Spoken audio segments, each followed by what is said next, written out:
Hey, I'm Nick Filardi. I co-host with Jason Thielbar on the world's second finest podcast. Every week we talk about 90s Bat books, but we also talk comics, movies, books, TV, both new and old, that we love. What you're about to listen to is an unedited version of that conversation. This is the To Read Pile. Jason.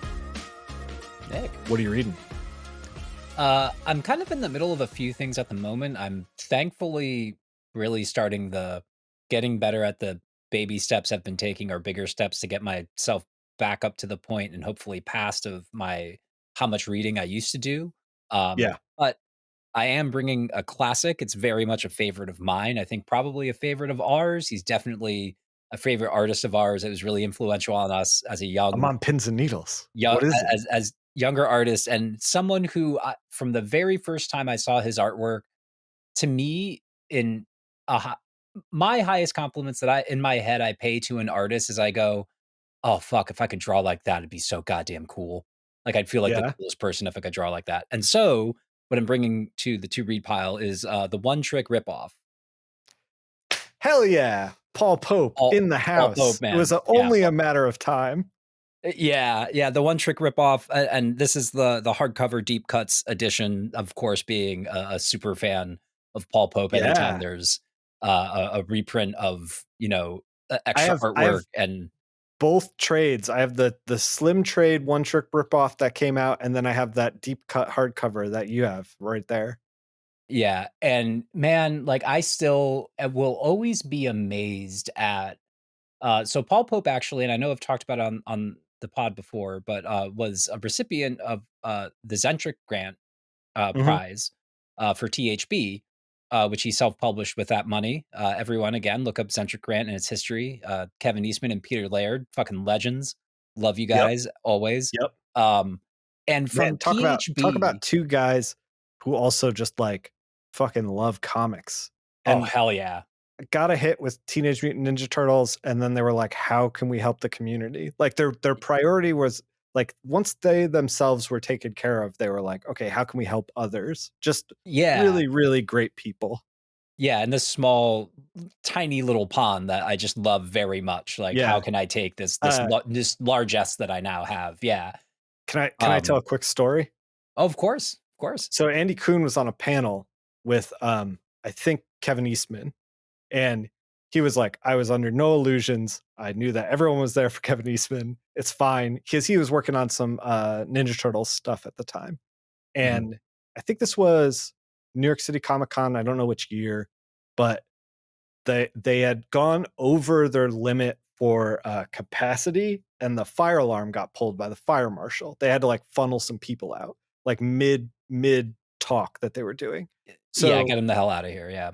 the entire lecture hall came out, and in the parking lot, uh, Kevin Eastman was signing stuff for fans. Basically, the entire like hall that was there surrounded them, and he chatted with everybody and Oh, like that's signed amazing. everything. Like took the time out of his day to just spend it signing stuff. Like he could have just like been like, ah, well, panel's over. Like I'm gonna go get dinner, like whatever. But like Yeah. waited until everybody got a signature, waited until everybody got a little doodle on a Funko Pop, like whatever they needed. So Yeah. just those guys are so good. Yeah, that's so cool. And so, like, yeah, that's where, Paul Pope with THB, and just from like out the gate, like, he was like 19, I think, when THB was like, he's really Mhm. young, and just out the gate, like, oh, this guy knows what he's doing. Like, I Yeah. really I haven't picked up any of her books yet, but like from her artwork and stuff, I really feel the same way about Zoe Thorogood, Yeah, who I've same. seen. I've been wanting to check out her stuff too. Yeah, where it's just like she's so young and like just out this, like, holy shit, like she just Phil this. So Phil Hester collects a lot of comic book art. I don't know if you follow Phil Hester online, but Yeah, yeah, I do. Big he'll love for Phil post some Hester. original art every once in a while. And so uh I always think it's like very interesting because he will buy low and sell high with a lot of art. Like Yeah. he really understands like how to buy comic art. And he recently, I think like a year ago, bought like a stack of Zoe Thurgood's original art because he's Oh, like, wow. this is gonna be something, you know? Yeah, yeah, and what I mean, like, out the gate too, is, like, out the gate, just already having your own style that is so already uniquely yours, while also sort of very obviously showing, like, your influences and the things that you like, but just immediately having your own recognizable style. It sometimes takes people like 10 to 20 years to even Yeah, look at the wonderful evolution of Romita Jr., which yeah, I love, but like his evolution from when he first started to his stuff in the 90s to like he got like looser and more like curvy, and yeah, then more and more just his own, oh, that's JR. But like right, with Paul Pope, it's just you're just immediately like, oh, that's Paul Pope. yeah, And with the One Trick Ripoff too, it's like a heist story, love story set in this weird future, and there's just weird fun names and slang and technology and just everything is just so like I always even though their styles are artistically different, I always associate Paul Pope with like Mobius because like their worlds that they draw are teeming. It's always teeming with just like right, stuff right. and things and The people and way that, activity and like, action. the I would compare them both in, like, the way that Mobius draws tech is uniquely Mobius. Like, nobody else, even if you try to draw Mobius stuff, like, you don't end up at the same level as him, and I would say the same Yeah. thing with Paul Pope. Like, all his tech feels, like, liquidy and, like, it's, like, balancing in space almost. Like, it doesn't have, like, weight to it in a way that makes it feel, like, ethereal almost. Yeah. Um, and I've only seen him do it. Like, he just knocks it out of the park. Yeah, yeah, exactly. The One Trick Ripoff, I mean, I could honestly like probably recommend just about any Paul Pope book, but One Trick Ripoff, uh, this and no, actually, it's yeah, the One Trick Ripoff is pretty much my I think my favorite of his, Yeah. which is Big kind of fan of hard. Heavy Liquid as well. Heavy Liquid Heavy, and 100% also both really yep, great. He did a yeah, Batman story, a Batman Year 100 yep, that was, like, also great. I think, like, I wasn't emotionally ready for it when it came out, like, because it's so different, and I had such, like, a hard view of what Batman was that, like, this thing that was so different, I just couldn't wrap my brain around, so I didn't really like it at first, Yeah, but now that I'm older, I'm like, "Oh, this is fun as hell." yeah, and I also love uh, I've greatly admired Paul Pope's career because he very clearly has been able to just sort of like do exactly what he wants Yeah, without having to be like, "Oh, well, fine. I guess I'll take like this job on like this book or something that I don't really like because they're going to pay me a lot of money." Which, especially over the years, he probably could have like, you know, had his agent or whoever, probably contact one of the big two and be like, yeah, "Hey, he wants to draw Spider Man," and could have gotten some like, they'd be like, "Oh yeah, great. Here's," right. but he's like, "Nah, I'm kind of good doing the stuff that interests me," which He I just, reminds me of, um, James Jean in that way, where yeah, they both kind of, like, straddle this line between, like, fine art and comics, where yeah, they, like, you can tell that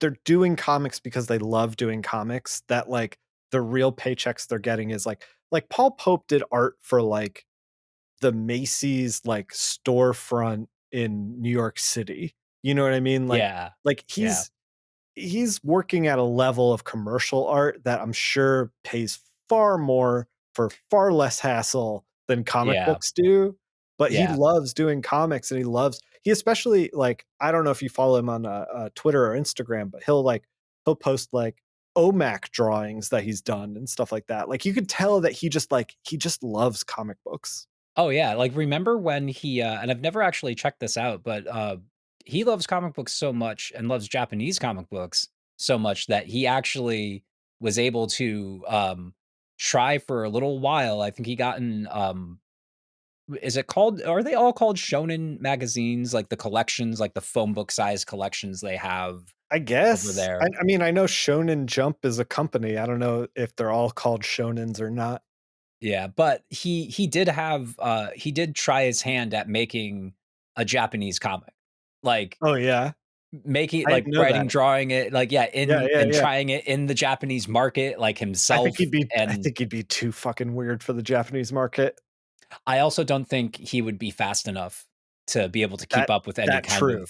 Fuck, you man. know? Yeah. But that again, like, He's not the kind of artist who's gonna be like, "Hey, I'll draw these pages really fast because I'll have 6 assistants." It's like, no, there's only 1 Paul Pope. Like, he does not he's not a yeah. person that has assistants.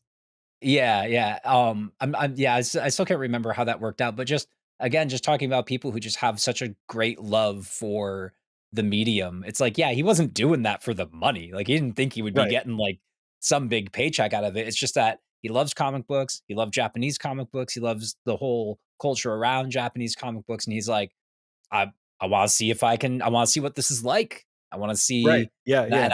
and I have enough of a name that I can parlay it into getting in the room with some editors and, do Yeah, just yeah, taking yeah. a chance, and, like, just Yeah, absolutely love it. man. Yeah, the One Trick Ripoff, specifically deep cuts, hardcover, Yeah. I'll poke I fan. man, we've brought up a couple times about rereading some stuff. Um, Mhm. Paul Pope is definitely on my short list to reread because I feel like I haven't given it a read in a long time, and I'm a different person now than when I was in my 20s when I was, like, really eating up a lot of Paul Pope stuff, and, I'm curious as to, like, what I would pull out of the Paul Pope stuff now compared to my Yeah. 20s. Um, Bone is another one. We kicked around, like, rereading some Mage too, and I'm like, "Yeah, we should do that. We should do that." Yeah, yeah, there's definitely the, yeah, there's definitely the being old whenever I reread Paul Pope stuff, like, over the years, it definitely is just more of a growing appreciation of just how amazing it is that he's able to do what he does, Yeah. and how there's like, again, like, he came out, even though I say, like, he came out fully realized, but there's still this evolution, there's still, it's not like his stories were, like, perfect or anything, but Right. his stories themselves have gotten just so much better and clearer. There's been an obvious evolution to his art, but just, yeah, just so distinctly him. Like, it's just so cool when you see Absolutely. an Absolutely. artist be, like, so distinctly him. Like, you know what? Like, give Wes Anderson as much shit as you want, but I fucking love it, man. I eat it up all the time because because nobody else can do what he does. And if they do, it's parody, Yeah. And that's Yeah. what I love about Paul Pope. It's like, sure that he has influenced people, but, like, you can tell that, like, it's just a little bit of stylistically, and and then Sure. they start Sure. going into their own thing because you just can't, you Yeah. can't replicate it, Yeah. you know? It's so great. What you've been reading, you little bookworm? Jason, you know the have you seen the meme of, like, the possum sitting in the trash can and he's yelling, "Stay away from my garbage"? Yeah, yeah, I have. I love that little possum. That's how I've been living my life, Jason. Oh, That's what I man. bring to the to read pile. These Hi, Kelly. These, books, I don't know, you have to be in a certain mindset to jump into what I'm about to recommend. All right, What I read this okay, full disclosure, yeah. Paul Pope, upper echelon of comics, like, Oh, yeah. an artist's artist. Yeah, some Just Michelin star rated stuff. fantastic work. I bought a bunch of books. I bought the Akira box set. I bought the Akira box set. I was like, It's "I'm gonna gorgeous. read these. I'm excited about it." You know what I didn't do? Read the Akira box set. You know what I did read? I Something better? read no, no, that's an important distinction. Wanna be very clear up front. Very clear up front. I read, the first 19 issues of Fate, which is the Doctor Fate reboot that happens after Zero Hour. because fans hated it, and I needed to know why. Because I have a sickness, Jason. You do. You're sending me the panels. You're sending me Okay, let me some explain. choice Let me panels. explain the Doctor Fate reboot. Okay, All so right, when all you right. think of I'm Doctor Fate, settling in, settling in. when we think of Doctor Fate, Helm communicates with his god of order, Nabu. Uh, you know, is stoic and aloof, learned man. Um, you know, wielding magic and keeping balance and order in the universe. That's Doctor Fate. They decided to reboot Doctor Fate. And I didn't know this, but the previous Doctor Fate was actually two people. It was a couple within the helmet. It was two consciousness and Nabu like hanging out. It was a husband and wife team, which I thought was like really cool. And I was like, oh man, I kind of want to read some of those. Well, That's not what I read. a husband and wife team with a third, so they're a thruple. They're a So yes. they were Doctor really Fate before progressive. this was a thruple. Yes. Yeah, so they were poly in the 90s, which is, it's really progressive. Yes, Good for them. exactly. So this new Doctor Fate, he's not these things. And in fact, he's kind of a big dummy. He is a antiquities black market dealer who has a penchant for knife throwing. So he's okay. Let me explain. Let me break down the origin. So Well, so I'm already having a hard time figuring out why fans didn't like it. Like, so okay, okay, all right. So he's got the Doctor Fate stuff. The Doctor Fate died in 0 hour. His helm, his amulet, and his cape got like dumped into the time stream. And this guy is hired by his ex-wife's father-in-law, his ex-father-in-law, basically, his ex-wife's dad, to go like find these antiquities and bring them back. This is what this guy does for work, you know? So well, okay, well, so fair that his ex-wife's dad called him then, yeah, but like also like this whole book is full of like, how do we tie these characters together? Let's just lash them together with everything, you know? just So there are just marriages, some brothers, some so Dr. Fate or this guy, and his name is Jared, and he goes by Jared a lot when he's dressed like Dr. Fate, which is fucking weird. So he's like 90s ripped. Okay, I'm getting ahead of myself. He is dealing with these antiquities, and he's with these like two gun runners on like a private cocaine plane that's like shuttling cocaine, and he's shuttling his illegal artifacts, right? And then the Mhm. plane lands, and there's like an explosion, and there's like creatures, these monsters who want to like get at the Dr. Fate stuff before like it can change hands or whatever. He grabs the amulet, and one of the monsters, the plane explodes, the guys die, he's knife throwing. It's an introduction to him. He learned from like a Nicaraguan like freedom fighter about like how to knife throw. He's a traveled man. Okay, Very worldly, very worldly. very worldly, and I can't stress this enough, extremely dumb as well. Like just head empty, only stab. um so he goes to grab the amulet. The creature like grabs his whole, he's got this big meaty paw, grabs his whole hand, crushes him with the amulet in it. The amulet explodes, right? So he basically, his body like ingests this like shrapnel of the amulet, and then he gets an onk over his eye, right? So then he has an onk over his eye, and the onk lets him see the other world, like see like Dr. Fate. And then in this whole fisticuffs, he also has his like arm gets like burnt up or something, like it gets fucked up. So he takes the cape of Dr. Fate, the magical cape of Dr. Fate, and he just rips it up so that he can create bandages that go around his arm, so that his arm is like healing from the bandages. And we're gonna get into how this evolves in a second. And then he's like he walks away with the helm. He doesn't put the helm on, right? So he walks away and he meets his conspiracy theorist buddy who's like running, like he's basically like on the net, like he knows all the conspiracies. He's like, I got this whole thing, and he's like, whoa, Naboo's like a fucking big time, like in the Lord of Order, like this is a big deal.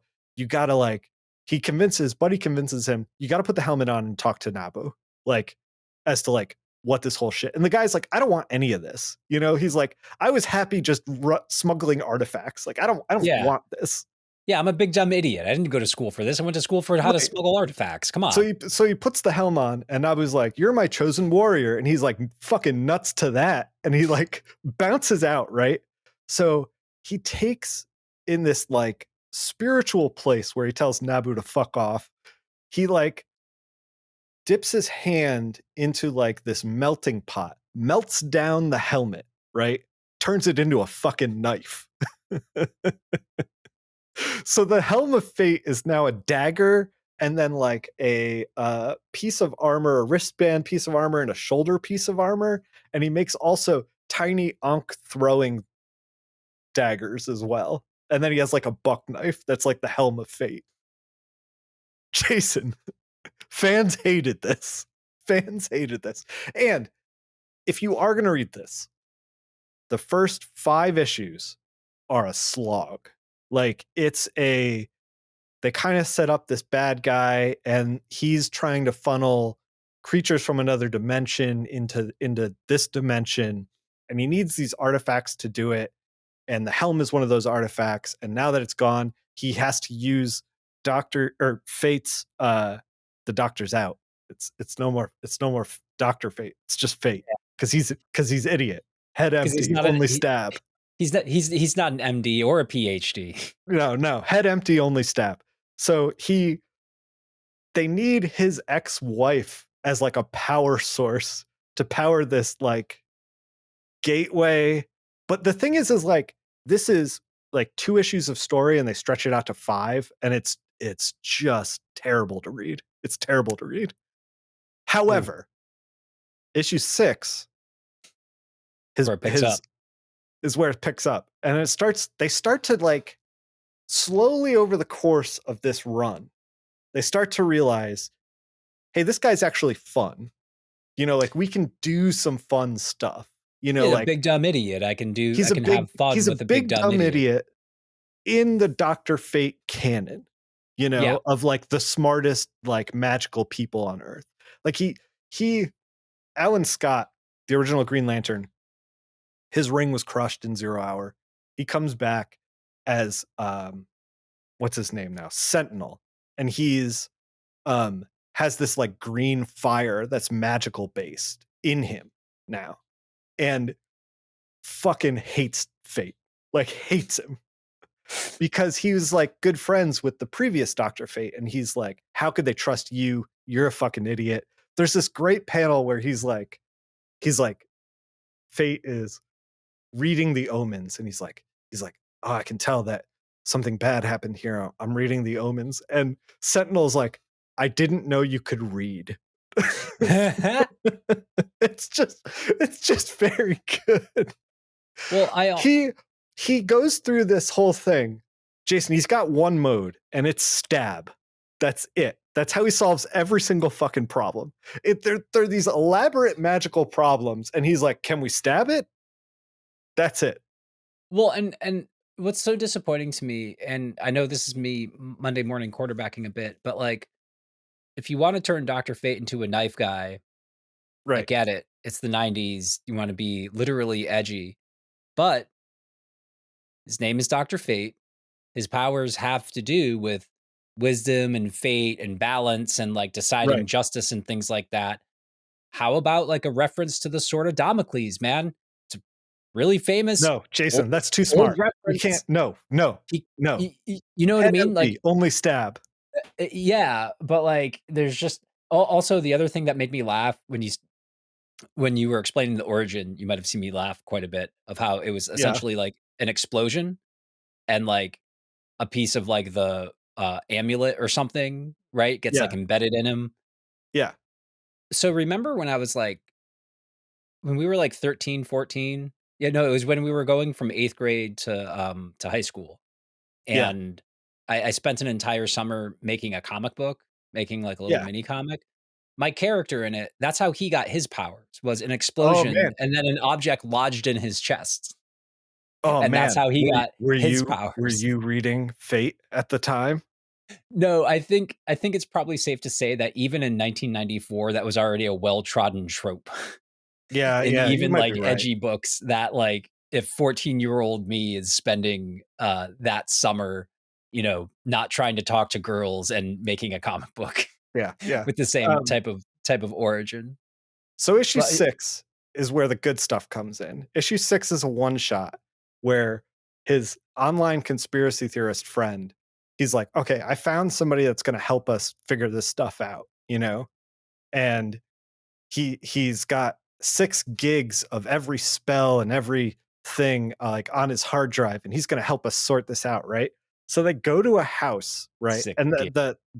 yeah, 6 gigs of spells. Um, Oh, okay. it's the issue's called Grimoire Programmed for Horror, and they go to the house, and everyone's like, "This house is great. This host is, you know, wonderful. Like he's given us cups of tea. He's very considerate and nice."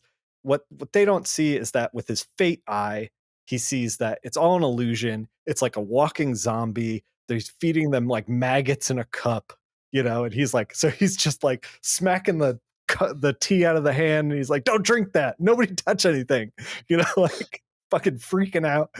And then we come to realize that the zombie was created by the computer. The computer has so much fucking magic in it that like it has come to life and it is running this house. And Okay, it that's sucks fun.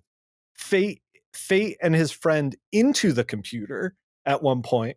Fate fights his way out and then stabs the hell out of the computer. It's That very is good.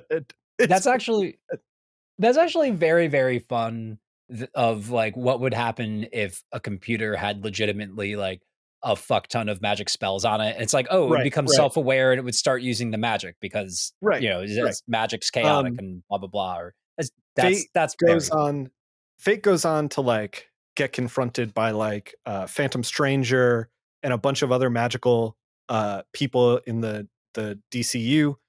Um he kind of like runs their trials, but instead he just like tells them to fuck off and starts stabbing basically. Uh, Jason, I so can't. It's so good. It's so well good bad.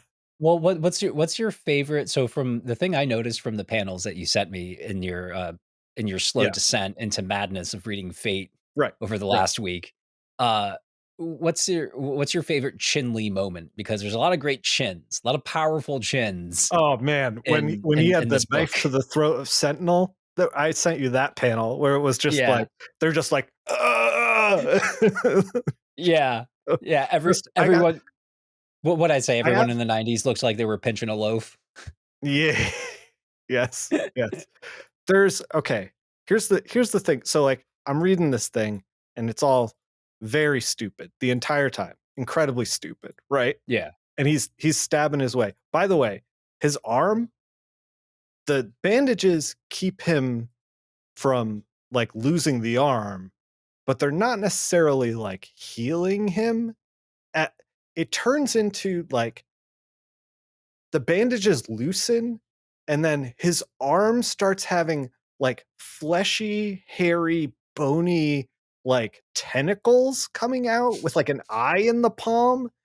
It, like, turns into, like, a Cronenberg, like, horror Oh, situation, oh which god, is, like, actually super fucking fun. oh, yeah, Like, because I love David Cronenberg. I but still have to watch his new one. like, this is the thing, is that, like, this is super fun. Yeah. If you came here for Doctor Fate, this is not Doctor Fate. Like, Yeah, I could see why the fans I mean, obviously, just from the stuff you sent me, I could see why people who had been fans of Doctor Fate would be like, "What the hell is this?" yeah, what the fuck is this? Yes. Yeah, like, you His whole thing is like, so he tackles a lot of magical problems, but he himself is immune to magic. So like his whole hook is like magic comes after him, it doesn't affect him, and then he stabs whatever it is. And that's it. And this whole thing suffers from a lot of problems that 90s books had, which was like I read 19 issues of Dr. Fate. What's the force that drives him? What does he like? What does he dislike? What is he trying to achieve? I don't know any of that.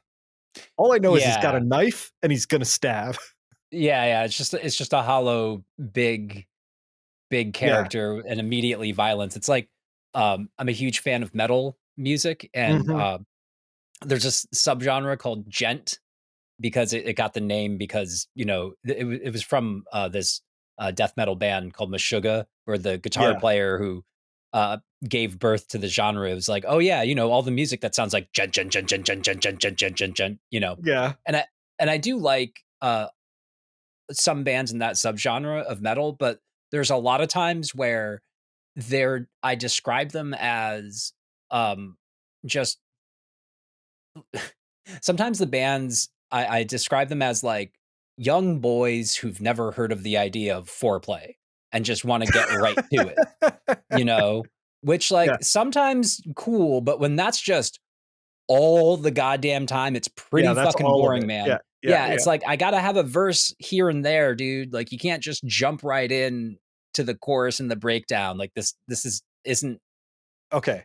you know. Let me paint you my because I know that most people aren't going to read this, and you probably shouldn't read Fate. You probably shouldn't read 19 issues of Fate. It only ran for 22. I'm almost done. What, I if it will take you too long to think of this, whatever, but, like, what sort of bad but still fun 90s action movie would you like, what level of, like, kind of fun, at least, would you rate, Oh God, I don't know. Fate?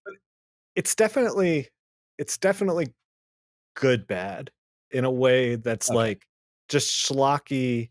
Like I don't know how to like. It's not. It doesn't rise to like stuff like Predator, Alien, like that stuff Point that Break. those are just good movies, you Yeah. know?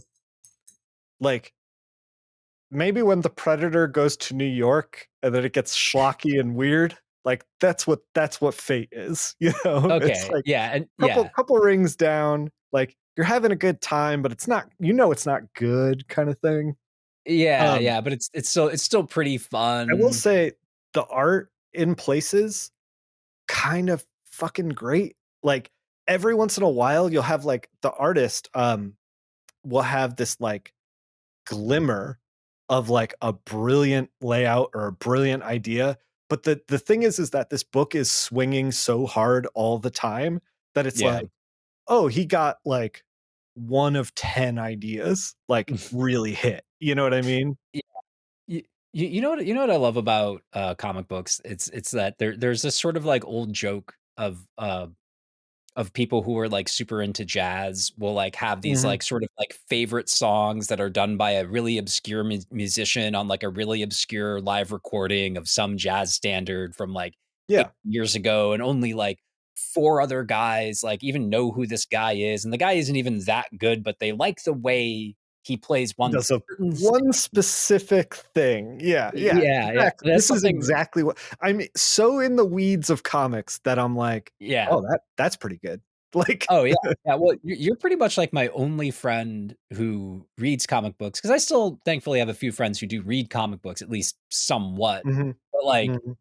you're my only friend who reads comics who will have, like, any close to any idea what I may be talking about. Most of the time you do, but, Yeah, like, even sometimes, like, the stuff that you don't know, you at least have, like, some sort of, like, general knowledge of, and, it can feel really, really nice. But yeah, but I do, even after I just brought that up because, like, even after your, like, recommendation of, "Okay, I can't in good faith tell you this is a good book, yeah, but you will have fun," but then also getting really excited about not all of because you just said it's not a good right. book, but still there's still some parts of the art where you're like, "Fuck yeah, man. Fuck yeah. That's Yeah, doing it for yeah. me." I'm sure that when we put together this for YouTube, I'm gonna be, like, posting a ton of art because it's like some of it's so fucking weird and great. Uh, Yeah. so okay, to close out the conversation of doctor of not doctor, the doctor's out. That's the hook of the thing. When they were promoting it, Yeah. they were like, here's a guy covered in knives, and the doctor is out. You know, Yeah, because this guy was not accepted to medical school. Okay. no, no, Jason. Let Mm. me tell you about what school he was accepted to. Oh This boy. part, this part fucked me up, Jason. And we're gonna get to this. We're gonna get to this in a minute. Where like D- by the end, I kind of came around and I was like, but I hold similar beliefs to Doctor did Fate, to this terrible Fate comic. did he go to Sarah Lawrence? Is No, that okay, supposed to okay, be the all right. oh, So Fate gets I don't he's like held hostage or something, or he's poisoned. I can't really remember, but he's he's in a predicament. he finds himself on a plane, a private plane, because the cocaine guy that he was using the other plane for in this origin is pissed that his plane exploded. You know what I mean? So they're like, Fair. round up this Fate asshole and like, like let's do what we need to do, right? Yeah, we're cocaine Um, dealers. We don't take this this kind of this shit. right, exactly. This one's called Gone South. It is, let me find the issue number 16. I actually really like these couple of issues, but Fate goes in and like talks about like in flashback like how he met this cocaine dealer, and it is unhinged, Jason. It's like he's he's like not really smuggling artifacts yet. He's like a young man. He's in the punk scene. He's in this like shithole bar, and he walks into the bathroom, and there's three thugs beating up this other guy, and they're like, get lost, white boy. Like this is our problem. And that Fate comes in, and he's like, back off, jerkweed, and like starts like punching. Like gets in there, takes out a knife, of course, like threatens to stab a dude, and he's like, whatever you say, it's cool. And then here, let me read the next couple of panels because it takes a turn, right? All So right. they're running out of this shithole bar. They're both like punks, clearly both not the first time they're fighting. Pulls a knife on a guy. He's like, our feet didn't touch the ground on the way out of there. And he's like, the one guy's like, thanks, man. And he's like, oh, it's nothing. I just didn't like the odds in there. And he's like, I'm Jared. They catch up in the next panel. I'm Jared, Ricky. And then the caption boxes. Who would have figured that a few years later we'd both be at Harvard? so so they go to Harvard, okay? They go to Harvard, and they're roommates together, and they're like, oh yeah, this is my they go to this party, and the party's got a fuck ton of cocaine at it, this Harvard party. And Well, like, yeah. so he's like, I found out later that was Ricky's first and last taste of cocaine. He never touched the stuff again, but he quit college and he went into dealing full time not long after. I guess he knew a growth industry when he saw one. And so it's like this absolutely unhinged arc for the two of them. Jason, but then I turn the page, and then I'm like, fuck, do my beliefs align with this weird cocaine Fate comic that I'm reading? Because he's like, less than admirable, sure, but don't let anybody fool you, kid. All money's dirty money. And I'm like, fuck, Jason. Well, it is, and also like if they had really wanted to, which like to be fair, this is a '90s edgy superhero grimdark book, but like Right, right. there is like let me tell you something, folks. You don't have to be smart to go to Harvard. I could list off like 4 or 5 different like Harvard graduates, and you'd be like, oh yeah, I guess you don't really have to be all that smart to get a fucking degree from there. So maybe like Mm-hmm. lose the sheen Mm-hmm. off of it. But I also do love the insane, just that insane origin Oh of yeah. not only Knife fight to Harvard to cocaine drug runner. yeah knife fight in a shitty bar And then, "Hey, we're both going to Harvard? Surprise, surprise." Yeah, because people on track go to Harvard, like, tend to, like, hang out in fucking places like this all the goddamn Yeah, time. Like, dude. Ah, the it's cocaine thing so I get. The so cocaine like thing I think is so a like funny criminal origin story, but once they yeah. start to like lean into the absolute insanity that they can get away with, Yeah, I'm like, "Oh, I'm on board," but it takes them, like, 6 issues to get there. It takes them a while to yeah, get there. The issue goes on to have his friend Ricky, who's running this cocaine operation, poisons him with, hallucinogenic mushrooms, and then chases him with a dagger through an Aztec temple that the cocaine dealer made in order to replicate, a order and chaos gods thing that like Ricky didn't know he was part of, but he's turning it into a blood sacrifice because he needs fate to die in such a way to like become this god of chaos, this cocaine god of chaos. that's Jason, okay, yeah. it's very good. I It's I very might good. I'm not going to I'm not gonna subject myself to read the entire series, but I will save it on the DC app, and I will read a few It's issues. just Jason, it's the meme of that fucking possum being like, "Stay away from my garbage." But it has Uh, or is it more like the meme with the crab with the knife? mess with the crabbo, get the stabbo. Yeah. Uh, so I do want to shout out the people who worked on this because even though I know it's not necessarily what we would call good comic books, I thoroughly enjoyed it. I'm glad they made it. I wanted to Yes, shout them out. Len Kaminsky wrote it. Anthony Williams did pencils. Andy Lenning did inks. Uh, yeah, man, what a trip! What a fucking trip, dude. that's amazing. I'm Yeah, like almost done with it, and I think he fights Doctor Fate at the end, so I'm very excited to see how this goes. I hope also, like, we drive the point home enough that even when there's books that we don't really like, that we do we do actually like them in different ways sometimes, like, when I was reading Yeah, the Ratcatcher issue, like, especially, after, like, putting the beautiful art of Lee Weeks aside, like, I think I even just, like, audibly said out loud in my living room as I was reading it, I was just like, "Comics are good, man. Comics are comics are good." good, man. Just, like, immediately, like, Ratcatcher with the wooden whistle that he made that only rats can hear. I'm just like, "Fuck yeah, It's man. yeah, Fuck yes, yeah, comics are yeah. good." And so, like, yeah, like, Fate, like, sure, it's dumb. He's a dumb guy, but suddenly he went to Harvard for some reason, but he loves throwing knives even though it's supposed to be, like, a magic guy book. But Yeah. God, it's so much like, it's like, yeah, give me It's all very the ridiculous thoughts it's very fu you have. when they were like, "Hey, we're running out of ideas for Doctor Fate," and they're like, "What if his arm came alive with tentacles and like it looked like the thing?" I'm like, "Yeah, yeah, yeah, yeah, yeah. More, more, more, more, more, more." Yeah. What if But instead of but an educated man, we made him a idiot criminal? yeah, the problem is that with this book is that, it ran for 22 issues and fans of Doctor Fate were not down for it. And uh it departed, I think, too far away from the Doctor Fate mythos. It was too big of a swing.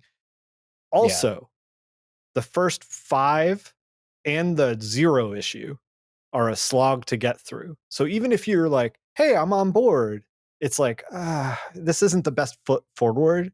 Like Yeah. it takes them literally 6 months to find their groove and figure out like what works. Yeah. The conspiracy theorist guy is way better of a supporting cast than his ex-wife. His ex-wife hangs around for a little while before they're like, "Oh, we should just get rid of her." She just like flies to another city and she's gone out of the book, you Yeah. know? Yeah, 'cause she's Um, ex-wife, so that's a lot easier to write out of like, "Oh, yeah, I divorced you for a reason," and then, like, "Yeah, she's in Cincinnati now," like, right. whatever, like, He like Fate lives in a fucking shithole, and he's like, "As long as it's got beer and cable, who cares?" And I'm just like, "Fuck, god damn it, Fate." Oh, man. I Uh, think you might reread this. I think it's got its hooks in you. it truly does have its hooks in me. I wanted to read it because I usually like magic stuff in the DCU. Like that's where all the weirdos are, basically. Yeah, Um, and this is no exception. A lot of weirdos in this, and it's very very good. lots Um, of chins, so many chins. lots of chins, lots of weird creatures. He like pops between realities using like these ley lines, and he in one of he gets sent in. Okay, he fucking fastball specials. Sentinel throws him at a god of decay and death that is coming out of the exploded old Dr. Fate tower that is creating a rift between realities, right? So it's Yeah, this giant zombie skeleton man who's like who's like I can't wait to start killing. And then Sentinel throws Dr. Fate knife first at this giant skeleton god and just clocks him in the head. But it puts Dr. Fate into this like reality between realities, and he doesn't know where he is. And he's like, this place is weird as fuck, but I'm rolling with it because I'm fate. You know, like he's like assures himself. And the thing that disturbs him, not all the weird creatures, not all the like fucked up shit, not that he can't tell which way's up, which way's down. He sees Elvis alive and well in between realities. love a good little. I love a quick little Elvis joke. You know, whether it's like someone Oh man. obviously meeting Elvis in like a desert diner somewhere, or like when Yeah, they're on yeah, an yeah. alien ship or something. I Oh. always love a good quick Elvis joke. You know what? Fuck it, I am recommending this book. Yeah. I think you should. It's Everyone great. start at issue 6, read Fate. All right, It's very, very good. I'll start at Um, issue 6. You sold me. You sold me on the it. the I was chatting about this in a Discord, and one of the DC editors or ex-editors that hangs out there was saying that he edited a Doctor Fate book, and he found it incredibly difficult to make a Doctor Fate book. That he is a great ancillary character. He's a great like secondary. When he shows up in a book, you're like, oh, Dr. Fate's here. But when you Yeah. write a Dr. Fate book, it's very difficult to make it interesting and compelling. Um, I think you could do it, but I think you would have to go the like the may they rest in peace, but the Vertigo route, and like not so much to make it like, to have like, boobs or cursing in it, but just because like if you read a Vertigo book, if you're a comic book fan and you read a Vertigo book, you're expecting a lot of dialogue and you're well, expecting a but lot more you can't you go know. deep into like Hellblazer territory, because that book already exists. So you have to make Yeah. it different than Hellblazer, you Yeah, but know? I'm saying you in a Vertigo book, the fans accepted a lot of like, Morpheus and Death walking and talking than they would Yeah. have in This book, a more main title like for DC what book, it's worth, for what it's worth, this book feels like a reaction to, you know, Morpheus and Death walking and talking and having a thoughtful conversation. This feels like a reaction of like nuts to that, let's start stabbing. Like, because they both kind of exist in similar situations. Like when Fate is ambushed by like the magical beings like Phantom Stranger and Sentinel and a bunch of other magicians, like they all get a crack at like kind of trying to break him magically, and he's just so stupid that they can't. And it's like I don't know, it See, feels like I got that vibe that this yeah. feels like the anti Sandman, you know. Well, yeah, I was thinking that like, probably the way to write this character if they wanted to reboot, Dr. Fate as like Fate and they wanted to have this completely different person, probably the way to do it is that okay, he's not that smart and Dr. Fate was always smart, but this guy isn't that smart. But how about I'm going to write a story where it's going to make the character realize that he needs to study and he needs help. So he's still going to be kind of dumb. I'm going to be able to get great jokes and stuff out of that, but here's the central thrust of He's like this story is that he's sitting down cracking books open and he's having trouble with it because he was never, by you 18, know. issue 18, issue 19, where I'm at right now, he like cleaned his apartment and is like starting to get his shit together. So I was Oh, like, oh, they were thinking about this. They were like we Yeah. need to play in this space, but he needs to start to evolve so that we can have bigger and bigger threats, basically. Yeah. Yeah, because it They would didn't because it get a would they didn't get a chance to do that until I don't know. It went for 22 issues. I've read 19 of them. I'm like yeah, almost done. yeah. Um, yeah, so Got it distracted was by all the great chins. oh my god. This book's so good. Totally fucking reading it, man. If Totally I reading it. if I if I get a chance to, like, do anything I want at DC, I'm bringing this character back. Jason the wild thing is, like, he'll be in combat, and he'll be like, "The name's Jared," and I'm just like, "God damn it, you are stupid." Here's my social security number too. Long as I have cable and beer, I'm fine. It's so dumb. So good. Oh, I love it so much. I love it so Mm, much. mm, I don't beautiful. have any additional stuff to read because all I did was read this Doctor Fate book. This phenomenal, phenomenal Ugh, book. I'm tearing up. I'm tearing up, Jason. I'm tearing up. I'll read something. You know what? In the other room, I have Berlin. I have Bone. I have like November. I just picked up that Ooh, yeah, Akira box. I'm yeah. just like I have all these really beautiful, well crafted, well thought out books, and I'm like, you know what? Sometimes you just need a little candy. Sometimes you need just like something to just clear the palate. And I will say this, and I think I mentioned it last week, but my love of Michelle Yeoh and how I had recently watched Yes, Madam. So Yeah. I watched Yes, Madam on the wonderful Criterion Channel streaming Mhm. service. Now, Yes, Madam is not by like conventional movie standards. Like it's a very good kung fu movie, but it's not like a whole lot of plot holes, a whole lot of like Sure. stuff that's unexplained. It's just a very fun, wacky kung fu movie.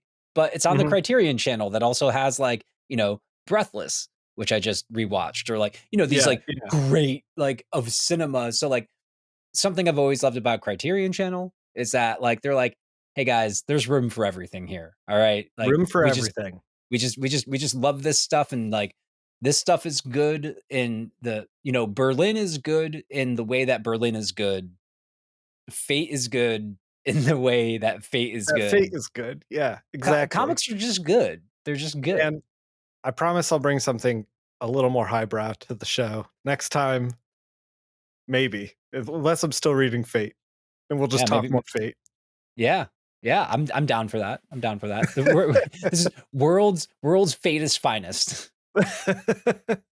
Jason, Workshopping it. how can people get in touch with you if they want to get in touch with you? People can get in touch with me on the Twitter machine at King of Black Acid, and at World's Second Finest. That's World's Second with the two, the number two in the middle there. I've been Mhm. trying to be better at posting more on the World's Second Finest account. At least so when you got episodes out, keep my song parody streak going. Had one Yep. in early today. Quite proud of that Nice, one. nice. I Uh finished editing that previous episode, by the way, on Saturday. This is part of the reason why I only read Fate this week was because I've just been absolutely slammed by work, and I was like, I need a day to edit the pod before it goes out, like mere yeah. hours later. Yeah. Yeah. But, that's where you can find me, and by the time this, episode comes out, it'll be in the 2nd week of it, but I just wanna give a shout out again to my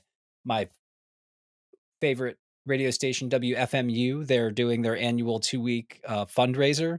They're, Oh, completely nice. independent. They, w go to WFMU.org.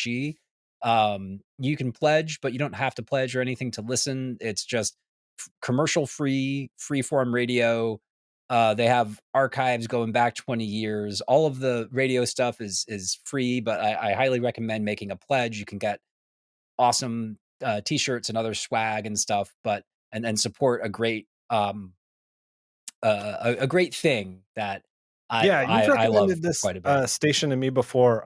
I've listened Yeah. to it while I'm working, Yeah. multiple times. It's pretty good. They do a Yeah. lot of, like, indie rock, like, fun stuff, so Yeah. And I'll Yeah. also like and they have a wonderful, app for iOS and Android where you can, like, access all of their archives, download them straight to your phone. Mhm. What I do, like, some of my favorite radio shows, I'll even go back years sometimes, and it's just really cool to put that on. I just wanted to kinda get that in there real quick of Sure, sure. I just Uh, love you can WW. reach me at, linktree.com/nickphil or, nickphil on Twitter. I also, am more easily accessible in a Discord. My Discord links are on the Linktree. So, yeah, if you wanna come and hang out, please do. Yeah, Thanks yeah. for listening. Thank you for listening.